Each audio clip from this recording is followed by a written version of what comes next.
স্বাগত ২১ বিজনেসের সঙ্গে আছে আমি সালাত হাবিব সেতু। বাংলাদেশের বাণিজ্য বিকাশে পদে পদে বাধা সৃষ্টি করছে ভারত। সবশেষ বাংলাদেশের সড়ক পথ ব্যবহার করে ভারতের ভেতর দিয়ে ভুটানকে ট্রান্সশিপমেন্টের পণ্য নেওয়ার অনুমোদন দেয়নি প্রতিবেশী দেশটি। ফলে থাইল্যান্ড থেকে জাহাজে করে ভুটানে আনা পরীক্ষামূলক ট্রান্সশিপমেন্টের পণ্যের চালান এখন লালমনিরহাটের পাটগ্রাম উপজেলার বুড়িমারি স্থলবন্দরে আটকে আছে। ভারতের এই আচরণ আঞ্চলিক বাণিজ্য সম্প্রসারণের বাধা হিসেবে দেখা হচ্ছে। লালমনিরহাট প্রতিনিধি গোকুল রায়ের তথ্য ভিডিওতে ডেস্ক রিপোর্ট। বাংলাদেশের ভূখণ্ড ব্যবহার করে ভুটানের পণ্য পরিবহনের প্রথম পরীক্ষামূলক কার্যক্রম বা ট্রায়াল রান বাস্তবায়নের অপেক্ষায় লালমনিরহাটের বুড়িমারি স্থলবন্দর। বৃহস্পতিবার চট্টগ্রাম বন্দর থেকে 6.5 টনের একটি কন্টেইনারবাহী ট্রাকের চালান বুড়িমারি স্থলবন্দরের উদ্দেশ্যে রওনা দিয়ে শুক্রবার ভোরে স্থলবন্দরে পৌঁছায়। ট্রাকটি বুড়িমারি স্থলবন্দর হয়ে ভারতের ভূখণ্ড ব্যবহার করে ভুটানে যাওয়ার কথা।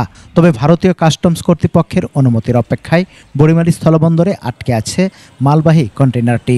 থাইল্যান্ড থেকে আসা যে কন্টেইনারটা চিটাগং বন্দর থেকে রাষ্ট্রীয় যাবতীয় প্রক্রিয়া শেষ করে, আইনি প্রক্রিয়া, এক্সপোর্টের প্রক্রিয়া এবং ট্রানজিটের প্রক্রিয়া শেষ করে বুড়িমারি স্থলবন্দরে অবস্থানরত।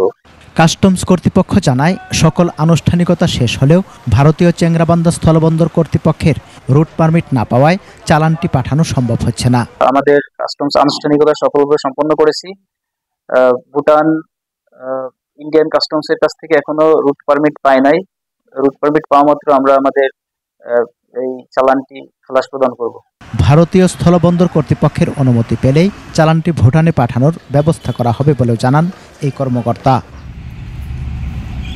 সমর ইসলাম, ২১ টেলিভিশন।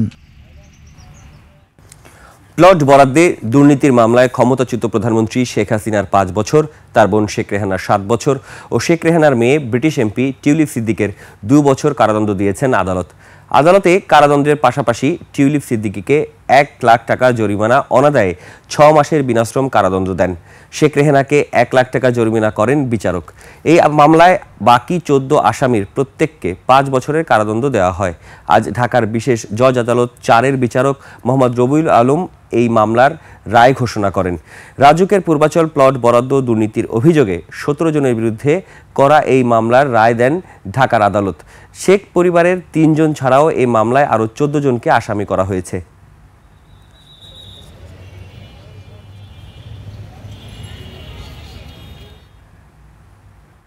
কিছু শর্ত সাপেক্ষে পর্যটকদের জন্য উন্মুক্ত হলো সেন্ট মার্টিন। শুরু হলো সেন্ট মার্টিনে পর্যটনবাহী জাহাজ চলাচল। প্রবালের মায়াজালে মোড়া দ্বীপটি এখন তাই পর্যটকদের পদচারণায় মুখর হওয়ার অপেক্ষায়। সকাল ৭টায় কক্সবাজারের নুরিয়াছড়া BIWT এর ঘাট থেকে ছাড়া যায় মৌসুমের প্রথম জাহাজ। এদিন 4টি জাহাজ সেন্ট মার্টিনের উদ্দেশ্যে রওনা হয়েছে। এর আগে ভোর 5টার দিকে পর্যটকদের সারিবদ্ধ লাইনে ট্রাভেল পাস চেক করেন প্রশাসনের বিভিন্ন সংস্থা। প্রতিদিন সর্বোচ্চ ২,০০০ পর্যটক যেতে পারবেন। ডিসেম্বর জানুয়ারি ২ মাস রাত্রিযাপন করতে পারবেন ভ্রমণ পিয়াসী মানুষ। দ্বীপের জীববৈচিত্র্য রক্ষা, বর্জ্য ব্যবস্থাপনা আর নিরাপত্তা সব ক্ষেত্রেই কড়াকড়ি নজরদারি থাকার কথা জানিয়েছে জেলা প্রশাসন।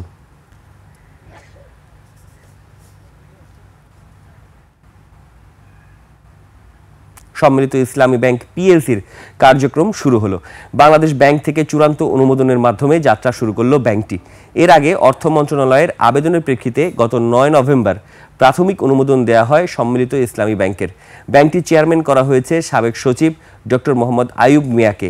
একীভূত হওয়া ৫ ইসলামী ধারার ব্যাংক নিয়ে সম্মিলিত ইসলামী ব্যাংক গঠন করা হয়। রোববার বাংলাদেশ ব্যাংক থেকে চূড়ান্ত অনুমোদনের মাধ্যমে ব্যাংকটির কার্যক্রম শুরু হলো।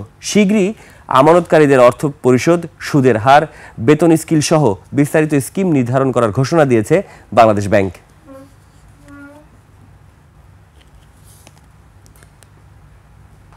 দেশের বিভিন্ন স্থানে চলছে আমন মাড়াই। আবহাওয়া অনুকূলে থাকায় অনেক জেলায় এবার বাম্পার ফলন হয়েছে। বিশেষ করে রংপুর এবং মাদারীপুরের কালকিনিতে ফলন ভালো হওয়ায় খুশি কৃষকেরা। তবে ফলনের সাথে ভালো দাম পাওয়ার প্রত্যাশা তাদের। রংপুর বিভাগীয় প্রতিনিধি লিয়াকত আলী বাদল আর মাদারীপুরের কালকিনি প্রতিনিধি রকিবুজ্জামানের তথ্য ভিডিওতে ডেস্ক রিপোর্ট। মাঠে মাঠে সোনালী ধান, যেন সোনা রঙের ফসলের হাসি। কোথাও আবার চলছে মাড়াই। কৃষি বিভাগের তথ্য মতে চলতি মৌসুমে রংপুরে আমন চাষের লক্ষ্যমাত্রা 1,66,940 হেক্টর নির্ধারণ হলেও আবাদ হয়েছে 1,66,915 হেক্টর জমিতে। এরই মধ্যে জেলার 8 উপজেলায় 70 ভাগের বেশি জমির ধান মাড়াই শেষ হয়েছে।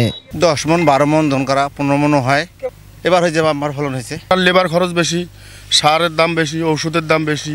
ধানের দাম একটু বাড়ে দিলে ভালো হইতো। খরচ হিসেবে ধানের দাম 1300-র কাছাকাছি হলে সুবিধা হয়। জেলার 2.5 লাখ টন চালের চাহিদার বিপরীতে উৎপাদন হচ্ছে প্রায় 5.5 লাখ মেট্রিক টন। সারা বছর আমরা আমন, বোরো এবং আউশ তিনটা মিলে আমরা উৎপাদন করে থাকি 12,32,071 মেট্রিক টন। এই চাল রংপুরের চাহিদা মেটানোর পরে দেশের বিভিন্ন জেলায় এই চাল সরবরাহ করা হয়। মাদারীপুরের কালকিনিতে ধানের ফলন ভালো হওয়ায় খুশি কৃষক, তবে দাম নিয়ে আছেন শঙ্কায়।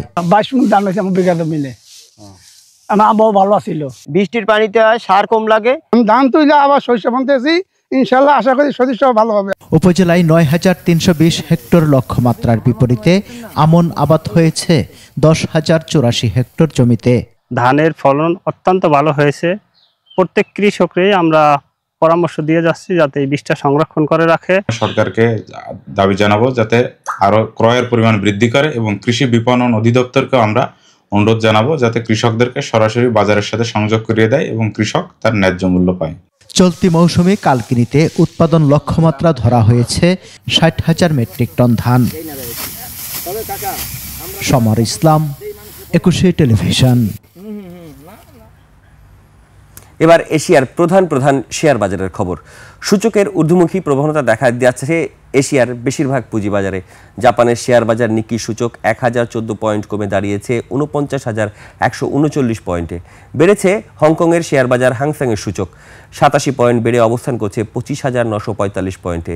বেড়েছে সিঙ্গাপুরের এসটিআই এর সূচকও, এটি 8 পয়েন্ট বেড়ে অবস্থান করছে 4,532 পয়েন্টে। চীনের শেয়ার বাজার সাংহাই কম্পোজিটের ইন্ডেক্সের অবস্থান করছে 3,903 পয়েন্টে, যা আগের দিনের চেয়ে 14 পয়েন্ট বেশি। বোম্বে সেন্সেক্স 30 ইন্ডেক্সে দেখা যাচ্ছে ঊর্ধ্বমুখী প্রবণতা। সেন্সেক্সের সূচক 2,156 পয়েন্ট বেড়ে অবস্থান করছে 85,862 পয়েন্টে। বেড়েছে থাইল্যান্ডের থাই স্টক এক্সচেঞ্জের সূচক, এটি 12 পয়েন্ট বেড়ে অবস্থান করছে 1,268 পয়েন্টে।